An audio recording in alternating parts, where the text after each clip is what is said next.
नमस्कार व्यूअर्स, अपने प्रश्नों के क्रम को आगे बढ़ाते हुए हम विक्रम वर्मा जी से फिर से कुछ प्रश्न पूछेंगे और उनका उत्तर जानना चाहेंगे। तो विक्रम जी, इससे पहले हमने क्वेश्चन किया था कि एस्ट्रोलॉजी को क्यों मानना चाहिए। अभी आपको मेरा एज ए रैशनलिस्ट एक सीधा स्ट्रेट फॉरवर्ड क्वेश्चन है कि क्या हो अगर मैं एस्ट्रोलॉजी को बिल्कुल ना मानूं, मैं जैसा चल रहा हूँ वैसा चलता रहूँ, मैं इस चीज़ को फॉलो ही ना करूँ, इसके क्या इम्पैक्ट हो सकते हैं या क्या होगा? बड़ा इम्पोर्टेंट क्वेश्चन है। आज की जनता जो है, यंग यूथ जो है, वो बहुत किताबें पढ़ता है तो एक इंफॉर्मेशन का ओवरलोड हो जाता है, तो ओरिजिनल बातें जो हैं उसके लिए रूम नहीं बचता समझने के लिए। तो अगर आप रैशनलिस्ट हैं और आपकी चॉइस है कि आप एस्ट्रोलॉजी को नहीं माने, कोई बात नहीं, बहुत बढ़िया है। होगा क्या? Total amount of discomfort will remain constant in every sphere of time and space. अगर आप एस्ट्रोलॉजी मानेंगे तो अलग तरह के डिस्कम्फर्ट होंगे, अगर आप नहीं मानेंगे तो अलग तरह के डिस्कम्फर्ट होंगे। डिस्कम्फर्ट कांस्टेंट है। अब क्वेश्चन ये आता है, जब उधर भी डिस्कम्फर्ट है इधर भी डिस्कम्फर्ट है, फिर हम एक एस्ट्रोलॉजर के पास क्यों जाएं? उनके बताए हुए जो उपाय है उस पर पैसे क्यों खर्चें? क्वेश्चन है ना। रैशनलिस्ट तरीके में सोच जो है उसमें कोई विधि नहीं बताई गई कि अगर आपका दुख आ गया उसका परिमार्जन कैसे होगा। वहाँ सिर्फ सहना है, पेशेंस रखिए और सही।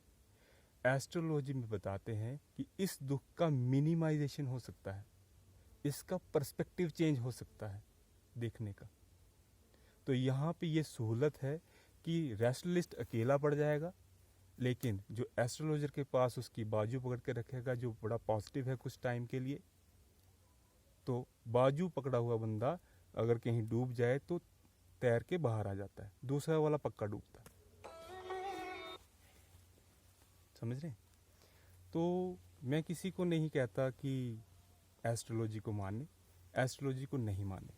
ये सब आपके पास्ट एक्सपीरियंस पे बेस करता है। फॉर एग्जांपल, बहुत सारे लोग ऐसे मिले मुझे कि पहले एस्ट्रोलॉजी को बिल्कुल नहीं मानते थे।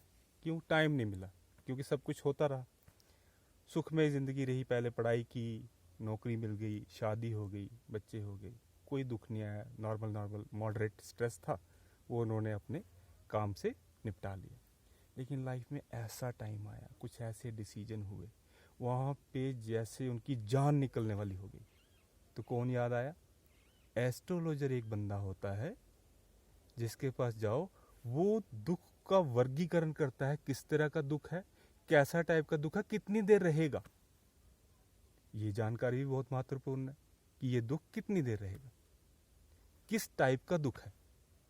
बहुत सारे टाइप के दुख हैं, तो ये किस टाइप का दुख है उसका वर्गीकरण करके देता है और उसको मिनिमाइजेशन करके देता है। भगवान नहीं है वो भी आपकी तरह डॉक्टर या कोई जैसे भी कोई और होते हैं वैसे है।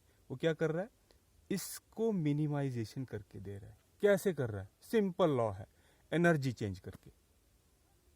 आपकी वाइब पहले कुछ और है, अब वो कुछ और करके देगा। यही एक उसका क्राफ्टी काम है। राइट? तो आई होप मेरे इस आंसर से आप काफ़ी हद तक सेटिस्फाई होंगे। जी ज़रूर, और बहुत ही एलैबोरेट करके आपने बताया, और thank you very much once again, और मिलते हैं आपसे अगली वीडियो में। मेरा नाम विक्रम वर्मा है। I am astrologer, healer and life coach. Please मेरे चैनल को लाइक कीजिएगा और नीचे बेल बटन है उसको दबाइएगा। कुछ भी क्वेश्चन है वो जा करके ज़रूर पूछिएगा, मैं ज़रूर आंसर करूँगा। धन्यवाद।